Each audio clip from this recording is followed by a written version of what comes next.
Hey everyone, and welcome. So, I've got a question for you.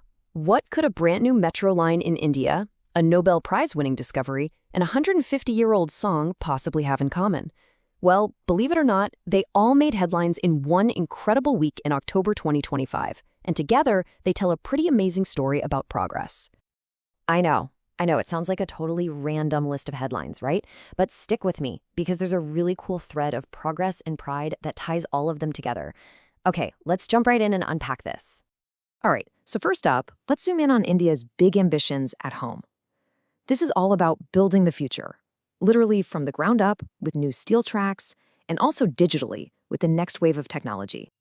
So the week really got rolling in Patna on October 6th, when the city's very first metro line was officially inaugurated. Now, this first section, called the Priority Corridor, is way more than just new infrastructure. For millions of people there, it's a total game changer, signaling a new era of faster and much more reliable travel across the city. Okay, so 3.6 kilometers. You might be thinking, that's not a huge distance, and you're not wrong. But think of it this way. It's the first, absolutely critical piece of a much, much bigger puzzle. This initial elevated track is the foundation, the starting point for a whole network that's going to completely change how people get around Patna. So get this, while new tracks were literally being celebrated in Patna, a totally different kind of connection was being made over in New Delhi. It's like the country was pushing forward on two major fronts at the same time: physical infrastructure with the metro and digital infrastructure at the huge India Mobile Congress, which started just 2 days later. And the theme of that conference? Innovate to transform. I mean, that says it all, doesn't it? This wasn't just about getting faster phones or gadgets. It was about fueling Atmanirbhar Bharat, a self-reliant India. The whole idea was about using technology to solve real-world and national problems and drive change from the grassroots up. But progress isn't just about shiny new buildings and fancy tech. A nation's strength comes from something deeper. And that same week, there was a huge focus on strengthening the very core of the nation, its security, its sense of community service, and its incredible cultural pride. On the very same day the metro opened, the Indian Navy welcomed a new guardian to its coast, the INS Andreth. This is a state-of-the-art anti-submarine craft, a really impressive piece of engineering. And get this is the really cool part. Over 80% of its systems were developed and built right there in India, a huge symbol of self-reliance. Meanwhile, back in the capital, the focus shifted from military hardware to human heart. President Draupadi Murmu honored volunteers from the National Service Scheme, the NSS. These are the students and community leaders who are quietly out there working on everything from literacy programs to disaster relief, truly building the nation at the most fundamental level. The week also took a moment to look back and celebrate a piece of history that is just so powerful. The government gave the green light for nationwide celebrations for the 150th anniversary of Vande Mataram. And its journey is just incredible when you trace it.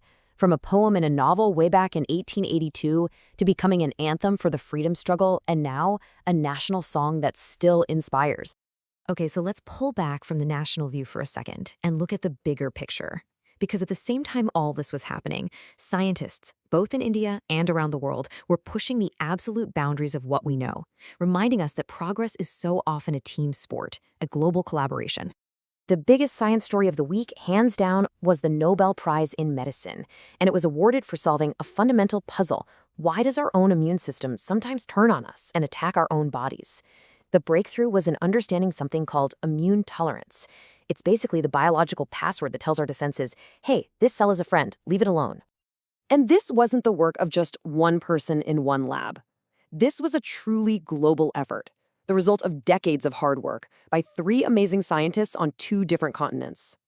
Mary Brenico and Fred Ramstel from the US, and Shimon Sakaguchi from Japan. Their combined work is now paving the way for brand new treatments for all kinds of autoimmune diseases. All right, now from protecting human health, let's talk about protecting the planet's health. Because over in the Philippines, something amazing happened in 2025, the launch of Southeast Asia's very first coral larva cryobank. This is a huge deal in the fight to protect our planet's incredibly vital marine ecosystems from climate change. So how in the world does that work? Well, think of it exactly like a seed bank for farmers, but for our ocean's coral reefs. The idea is pretty simple. Scientists collect coral larvae, then they freeze them using cryopreservation to lock in their genetic diversity, and then they store them. It creates this vital genetic safety net, a bank of life that can be used to help restore damaged reefs in the years to come. And finally, let's talk about the oldest global network there is, the Postal Service. Yeah, really. October 9th was World Post Day, a day to celebrate the organization that makes it possible to send a letter from your town to almost anywhere else on Earth. And in our age of instant messages and emails, the 2025 theme, #PostForPeople, was a fantastic reminder that the local post office is still a super important hub that connects communities. Okay, so we have bounced all over the place, right? From a metro line to a cryobank, from a national song to a Nobel Prize. Let's take a breath and connect all these dots. How does this all fit together into one single story? When you look at it, this 1 week was like a perfect little snapshot of how progress really works. We saw real, tangible growth at home with transport and tech. We saw strengthening of the national core, things like security, service, and heritage. And we saw global teamwork pushing the limits of science. Local, national, global. Every single event was its own leap forward. So it's pretty clear progress isn't just one big, flashy event. It's thousands of smaller steps, all these different leaps happening at the same time in our cities, our labs, and our communities.